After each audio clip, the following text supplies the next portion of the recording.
Shalom, hari ini saya ingin menyampaikan pemaparan tentang tugas mata kuliah metodologi penelitian yang diampu oleh dosen saya, Bapak Profesor Dr. Helmut Y. Bunu, MPD, dan perkenalkan saya Chong Hirianto dengan nomor NIM 143248850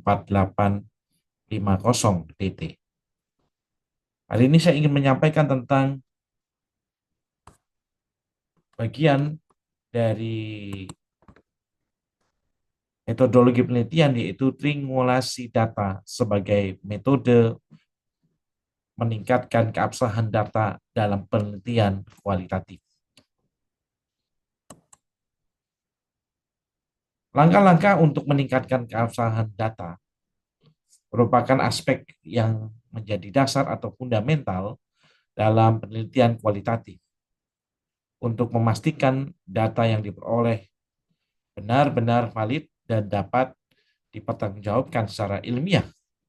Terdapat 4 langkah strategis yang perlu dilakukan secara sistematis. Yang pertama adalah memperlama penelitian. Maksudnya adalah dengan memperlama penelitian artinya memaksimalkan waktu di lapangan untuk data yang jenuh dan lengkap. Yang kedua adalah melakukan cek. Nah, pengecekan silang metode untuk memverifikasi data yang diperoleh. Dan yang ketiga adalah melakukan cek ulang. Artinya verifikasi dengan metode yang sama pada waktu yang berbeda agar ditemukan hal-hal yang mungkin bisa diperbaiki atau kita menemukan hal yang sudah valid sehingga kita bisa menggunakan data itu sebagai satu hal yang penting dalam penelitian kualitatif. Lalu yang keempat adalah melakukan cek silang. Ya. Jadi melakukan konfrontasi data ya, untuk kita bisa mendapatkan informasi ya dari data tersebut secara silang ya, untuk memvalidasi keabsahannya. Hal ini berguna sekali tentunya ketika kita melakukan sebuah verifikasi data dengan cek silang ya, dengan sumber yang berbeda tetapi dengan pertanyaan data yang sama agar kita menemukan hasil dari cek silang ini untuk memastikan data itu benar-benar valid.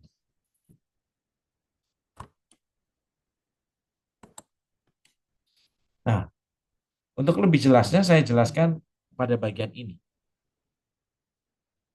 Bahwa langkah pertama dalam memperlama proses penelitian di lapangan, artinya kita melakukan yang pertama adalah langkah-langkah di dalam memperlama proses itu adalah pertama untuk saturasi data. Semakin lama di lapangan, semakin jenuh data yang kita kumpulkan, maka memungkinkan kita melakukan proses cek, dicek, dan cek silang yang dilakukan secara berkelanjutan. Tentang bagian langkah pertama ini juga berbicara tentang ya familiarisasi dan kedekatan emosional. Hubungan emosional yang erat mendorong informan untuk berbagi informasi ya yang bersifat tentu rahasia secara lebih terbuka kepada peneliti. Dengan adanya ya semakin panjangnya waktu dan semakin terciptanya hubungan emosional yang dekat. Dan pada bagian langkah pertama ini juga kelengkapan dan akurasi data sangat dibutuhkan sehingga tidak ada data yang terlewat. Berbagai kesimpang siuran pun dapat ditata sehingga menghasilkan data yang lengkap dan bebas dari kesalahan. Sekali lagi, waktu adalah investasi dalam penelitian kualitatif. Dan kepercayaan informan tidak dibangun dalam sehari. Ia tumbuh melalui kehadiran yang konsisten dan interaksi yang bermakna di lapangan. Langkah berikutnya adalah langkah tadi yang kedua, melakukan cek. Nah, pengecekan dilakukan dengan membandingkan data yang diperoleh melalui metode yang berbeda. Misalnya wawancara dikonfirmasi dengan dokumen resmi. Ya, kita melakukan wawancara, kita mengumpulkan data langsung dari informan, tapi kita perlu memverifikasi, memeriksa ya data itu misalnya dengan KTP, kartu keluarga, begitu ya. Contoh dalam penerapan di dalam langkah kedua ini adalah menanyakan tentang umur.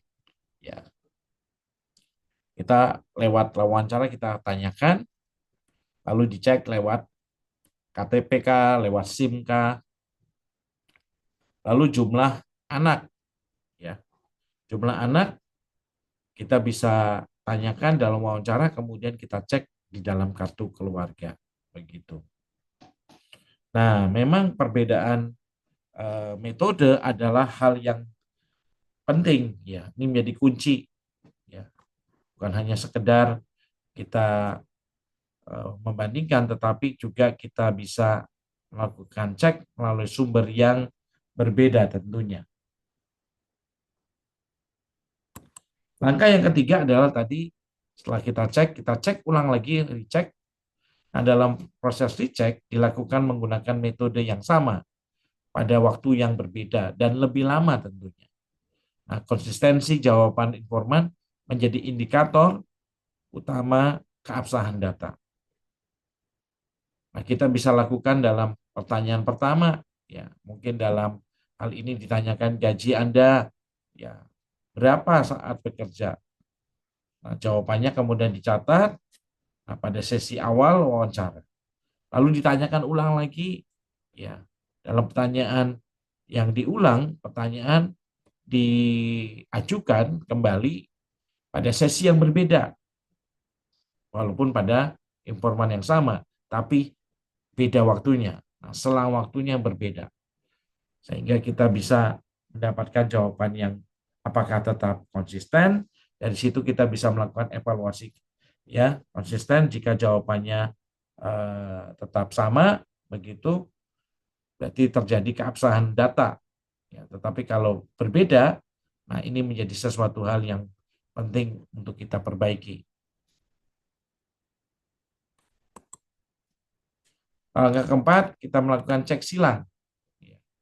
Cek silang merupakan mengkonfrontasi data dari satu informan dengan keterangan informan yang lain, ya, yang relevan tentunya ya, untuk memperkuat validasi temuan.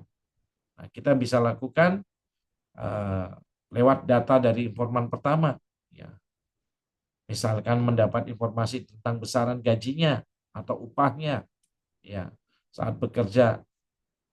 Lalu kemudian kita verifikasi juga kepada informan yang kedua. Kita bisa melakukannya di mana peneliti mengkonfirmasi langsung kepada sumber informasi yang dapat dipercaya dan juga mungkin menjadi pribadi yang menjadi sosok pimpinan. Ya. Berapa nominal gaji yang diberikan. Nah, hasilnya jika kedua jawabannya sama, ya selaras, maka dikatakan atau didapati bahwa tingkat keabsahan datanya tinggi, begitu ya, dari temuan yang kita lakukan. Nah, itulah 4 langkah di dalam membangun, ya, sekali lagi triangulasi data untuk memperkuat atau menguatkan keabsahan data. Kiranya hal ini akan menolong kita di dalam penelitian kualitatif. Dan kiranya paparan materi ini menjadi berkat buat kita semua dalam melakukan penelitian kualitatif. Tuhan memberkati kita semua.